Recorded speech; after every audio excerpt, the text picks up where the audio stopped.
山本静子さん、当時19歳。爆心地から 1.8km の神田橋付近で被爆しました。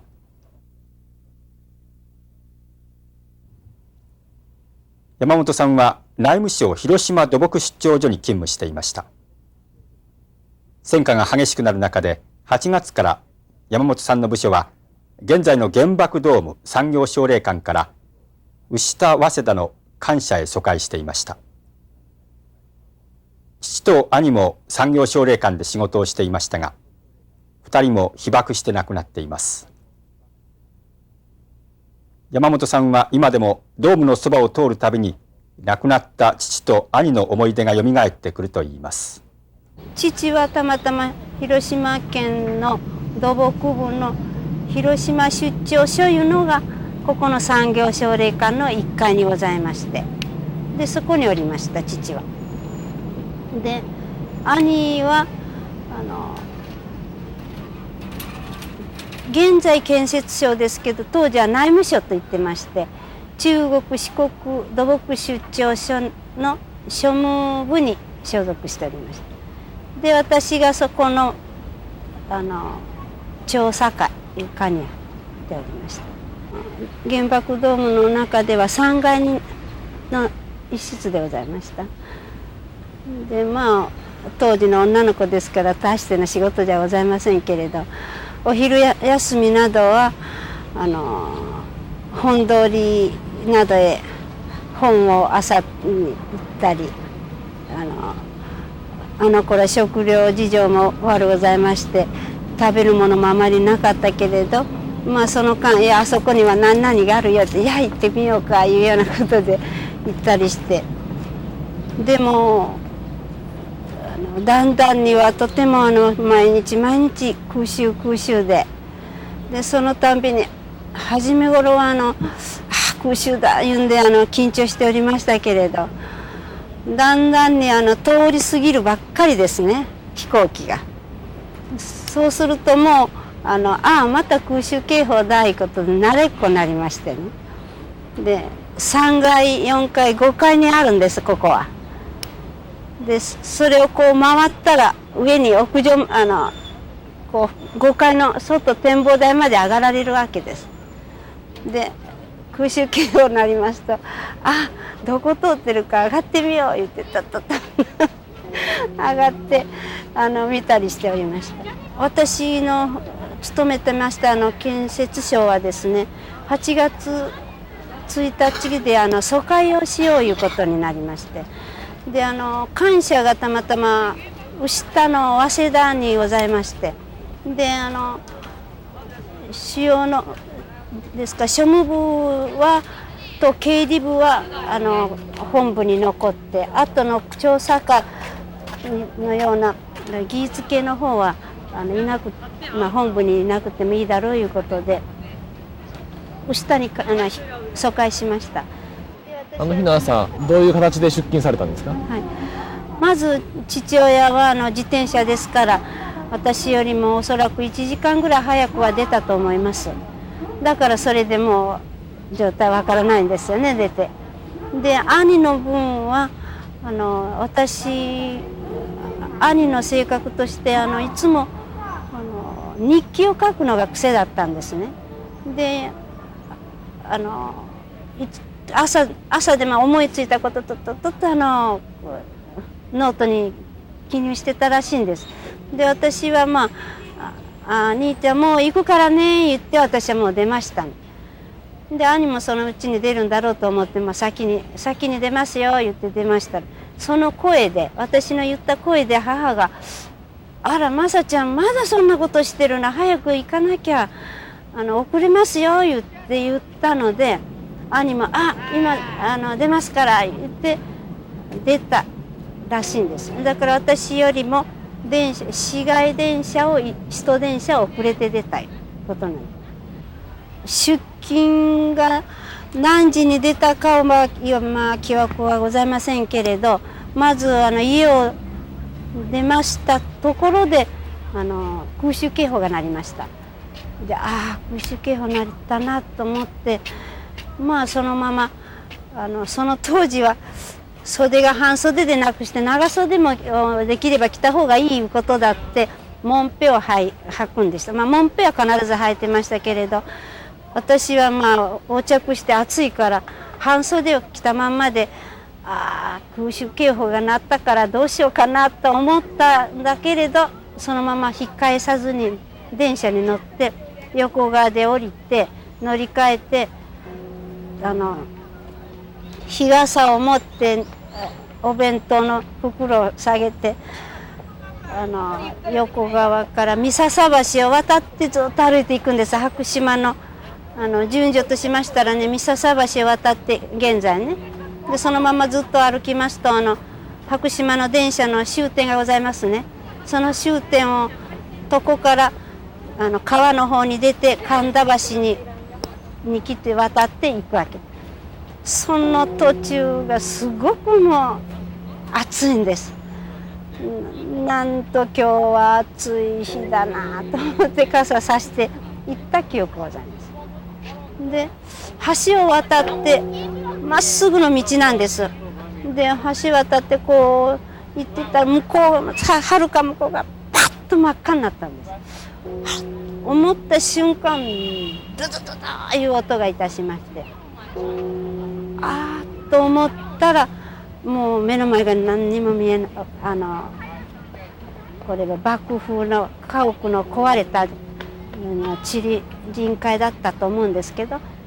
なりました。でこう避難しました。それで私はその時に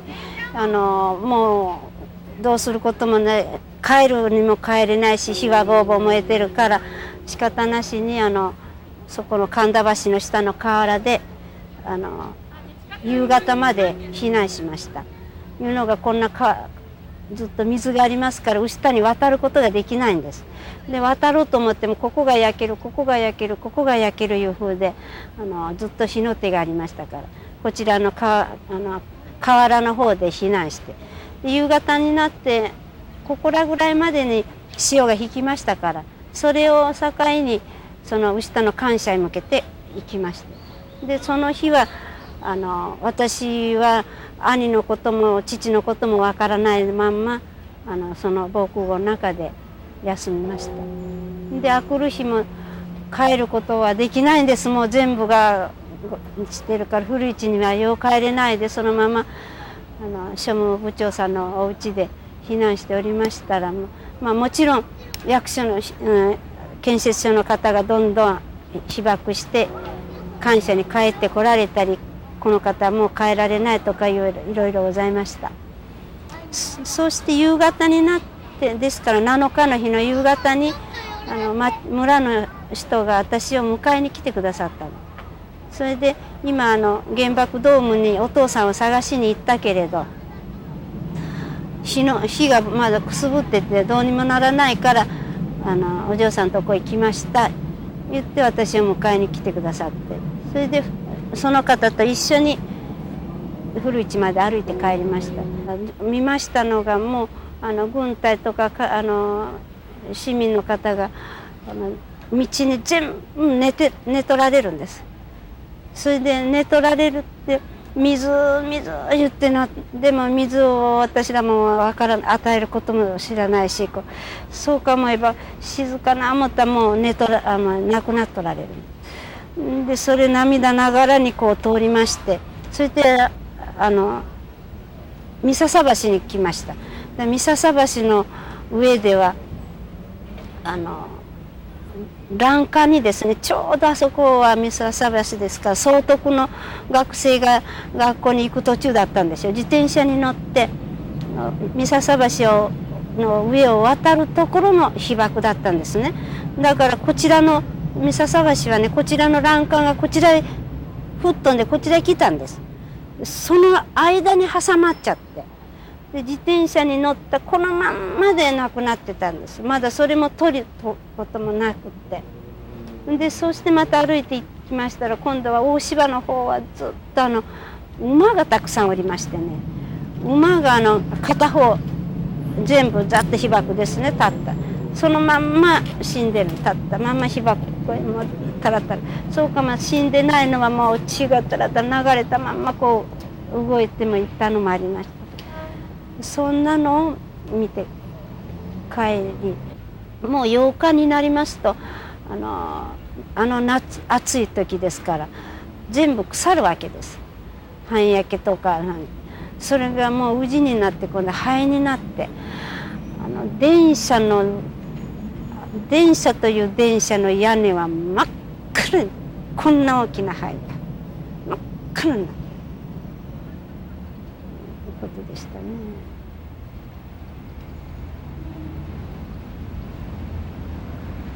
当日はそうして帰ったわけなんですね。はい、こんなお話は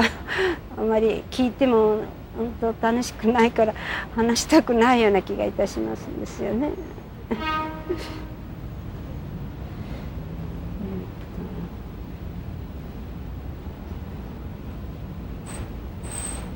私が7日の夜に夕方に帰ってきて、もう早く疲れてるからもう寝ましょうね言って、夜9時頃になって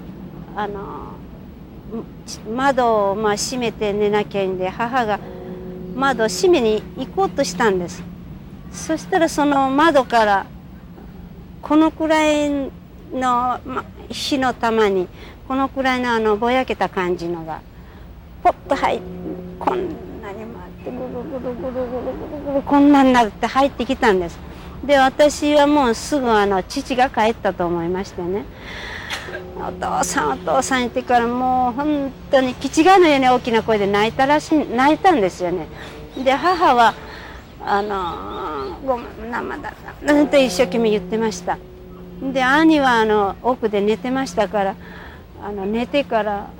お父さんかな言って寝て、で私があまりも大きな声で泣くもんですから、お隣の方がどうしたことか思って聞こえて「何事がありました嬢ちゃん何ですか?」言ってから来られたんですね。で見てちょうだい見てちょうだい、火の玉、お父ちゃんが帰ってきて火の玉が帰ってきたんだ言っても、私が泣き泣き言ったもんですから、母も見てちょうだい見てちょうだい言いましたら、気を悪くされたんで私らの気持ちを汲んでくださったと思うんです。蛍ですよ蛍ですよ、電気つけましょう言ってね、電気つけてだったらもう明るくなったから見えなくなったんですね。それで大丈夫ですよ蛍だったですから言って、その方は帰られたんですが、私ども蛍ではな、やっぱりお父さんが帰ってきたんだ、これじゃあお父さんもやっぱり生きてはいないねって、そこでも私たち家族は覚悟したんですよね。で明くる日になって、じゃあもう一度確認のためにここまで来よう言って、で7日8日の日で母と2人で、兄はもう寝てましたからね、疲れた疲れたえらいえらい言って寝てましたから、じゃあ僕はいるから見に行ってちょうだい言って、兄は元気で無傷で帰りましたんですけれど、今から思えば被爆してたからいうことでしょうね、毒を吸ってたからいうことでしょうね。その日からもうえらいえらい言ってね、私らから見たら全然無傷なんだから少しは静かにしたらどう大行なね言って、私も言ったぐらいにえらいえらい言って毎日言ってたんです。でそういう状態ですから当然もう父を探しに出るいう力はございませんから、8日の日にじゃあ2人で一応出てみましょういうことで、古市から歩いてずっと出てきました。で来る道中はそれはもう本当にもう見れない状態ばっかりございました。もうこのくらいに焼け縮んでそこらにあるとかね。でもう焼けたの兵隊が全部寄せ集めてまた本焼きにしてるとかいうのを見ながら参りました。でここに参りましたら、そこの県庁の方の入り口にはやはりもう倒れたままで亡くなった方がそこにもいらしたですけれど、それを見たら父ではないね。でまたドームの中にこう見ますとブツブツブツブツまだ煙が出てるんです。だからもう入る余地もございませんし、これじゃこの中にいるのかもわからないが、これはもうどうにもならないねって、ここではで16日の日でしたね。県庁の職員の方が小谷さんのお骨が分かりましたから持ってまいりました言ってこう少し持ってきてくださった。でどうしてそれ分かりましたかって聞きましたら、父親は中で所長さんがおられまして、所長さんの次の次席だったんです。でお席がこう並んでて、でこのお席に小谷さんのお席に骨がそのままあったし、でその骨の中に小谷さんが一人使ってたガラスの鉄筆が一緒に骨の中に入ってこれです言って持ってこられて、だから絶対に間違いないです。でその時にこの歯の方やなんかが入っておりまして、私が見ましたら歯型の感じが刃のある人でしたからね、それがそのように感じたから、これ父に間違いないなと思って。で母がそこで帰られた後兄に言ったんです。まさちゃんこんなにね偉い偉い言っててもね、もうお父さんがね帰ってきてこんなになって帰ってきたんだから、もうあんたがねこうしっかりしてくれなきゃねいけないんだからね、頑張ってよ言ったら、頑張るよ言って言いました。それで17日に頃にですね、今度はもう熱が40度から出まして、偉い言ってましたね。でもね頑張らなきゃね言いつつも、母がもうこれはダメだないかないう心が母にあったからだと思うんです。まさちゃんやっぱりね、この世の中こうに日本は負けてしまってからダメになったんだから、本当ねもう死んだ方がいいね言って、母がね慰めるように言いました。でちょうど17日の日でしたかね、建設所の職員の当時一緒に仕事してた人がね、たまたまもう23ヶ月前に出張で島根の方に行っておられた方があったんです。それが応援のために広島入りされて、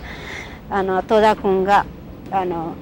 怪我して家で寝てるらしいことを聞いて見舞いに来てくださったんです。だったらもう来てくださる前頃からだんだん記憶が戻ったり薄れたりでこうなってましたんですよね。だったら戸田君森田が来たよって言われたら森田君かよ来てくれたいって、僕はね昨日までは頑張ったんだけど、もう今日からもう頑張られない、墓場行くような気がするから、僕の大事な鍵はね庶務部の鍵は金庫の鍵など自分が預かってるんだけれど、これは妹に渡しといておくからよろしく頼む、後のことよろしく頼む言って言いました。そんなこと言うんじゃない、頑張らないダメだ言ってで帰られたんですけど、それからほとんどもう分からなくなりました。でもう出し通しの吐血です。ずっと出し通しの吐血で、18日もうバケツ置いといても帰りにして帰って、で18日一日中出し通しで、19日の午前1時過ぎでしたね、息が引けました。かわいそうでした。なぜにこんなものを落とされたのか、なぜに戦争はしなきゃいけなかったのか、もうそれ以外にはないですね。で今もって原爆で原子の科学がどんどん進んでいっておりますけれど、これは戦争のために使っていただくことは絶対にしていただきたくないということで、科学の進歩は大事なことだけれど、兵器に使っていただくことは絶対にしていただきたくないということで、当時はなんでこれをどんどん研究しなきゃいけないのだろうかいう初め疑問を持っておりましたけれど、今はそのように考えるようになりましたね。いつまでも人間の愛を持ってね、相手のいたわりの心と大事にしなきゃ、その人を傷つける心があれば戦争につながるんじゃないかと思いますね。そういうこと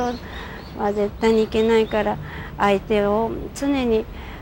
愛を持った気持ちで当たれば憎しみもなくなるんじゃないかなと思います。